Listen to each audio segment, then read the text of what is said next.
It's that light. Chris with Barnyard Outdoors. I got a fridge to review, and this one really impresses me. I love this thing.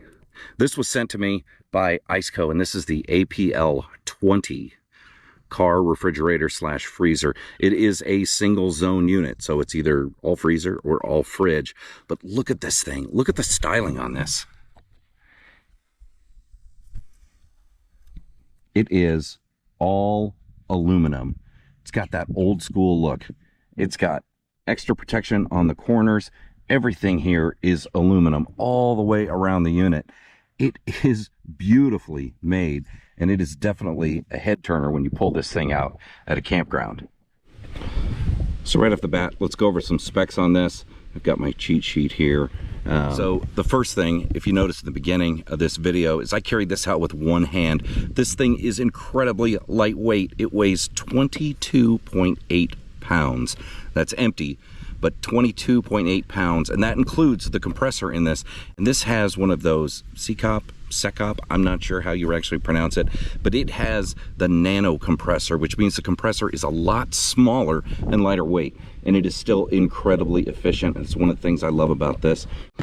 We're gonna get this thing plugged into a battery pack in just a minute so you can see just how incredibly efficient this is. Let's take a look at the outside here. Beautiful classic old school design here. The handles on this, these are spring-loaded handles. They've got a nice rubber grip, so they're easy to pull up. They only go a certain amount, so you don't have to worry about your fingers getting crushed when you pick this thing up. I have an old fridge where I have that exact problem, but they also are spring-loaded, so they automatically return back to the start. Look around to the front here. You have two aluminum clasps that seal this fridge down, and it gives it a very good seal. These are also lockable latches, and they're really easy to operate. Just flip them both up. Fridge opens right up. And when we open up the fridge here, one thing you'll notice is these hinges. These hinges allow the lid to stay open at multitudes of angles. So where this comes in real handy is if you've ever gotten into a cooler where you just kind of open it up a little bit, you reach in and grab a water bottle out of it. Sometimes that fridge lid will fall down and smack you in the hand. You don't have to worry about this. At a certain point, it will just close on its own, but it's a very soft close, and it is great that that lid can stay up and be set at different levels without the fear of it, smashing your hands. Just like most other fridges on the market, it does have a control panel, but the control panel, instead of being on top like they are on a lot of these fridges, it's down here at the side. And look at this. This is super convenient. It's out of the way. I don't have to worry about stacking stuff on top of this. And when I put this in the car, I can just have this facing out and I can see the controls and see what's going on there.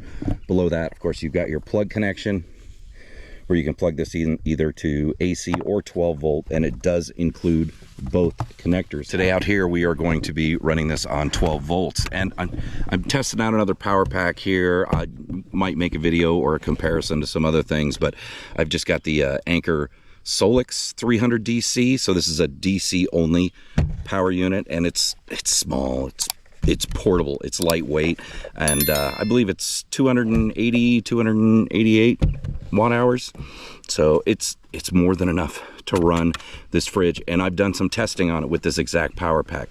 First, let's get this plugged in and fire it up. It's got a nice long cord. I believe it's a 6-foot long DC cord. One of the first things you'll notice when you plug this in is it is incredibly quiet. Less than 32 decibels. Let's go ahead and power this thing up. And the display down here, it's going to be hard to see. Showing me the current temp. It's telling me I'm in eco mode.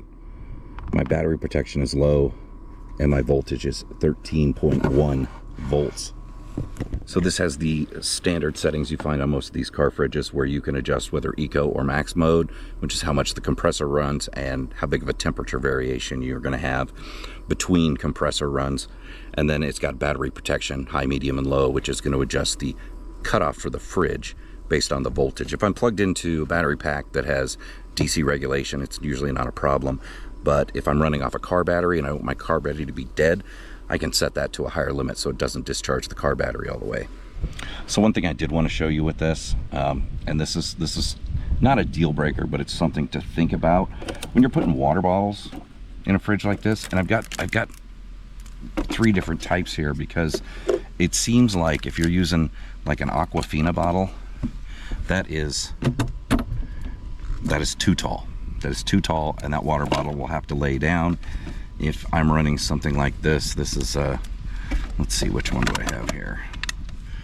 This is a Member's Mark water bottle. This one as well is also too tall, will not close.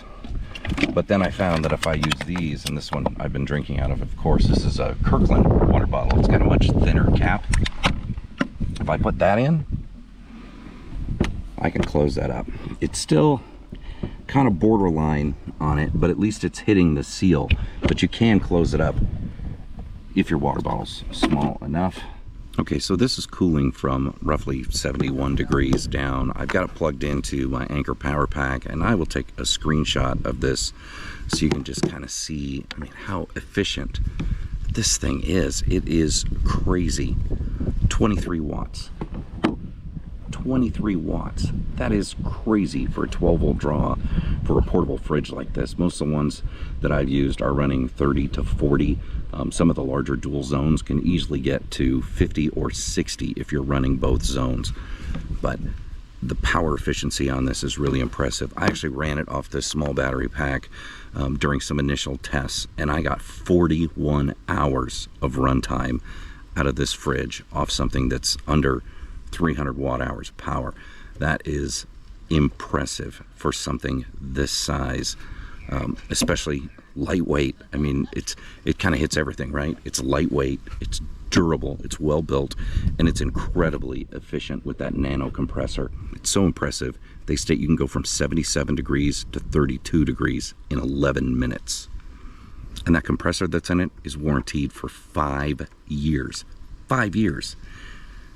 That's incredible for a portable fridge like this. Now, I've had several different models and different manufacturers. I've never had one give out on me, never had the compressor go. Having that extra security, that 5-year warranty, is definitely a win for me. So you do have full control over the fridge from here, power, and your temperature, but there's also app control. And I'll put some pictures up on the app.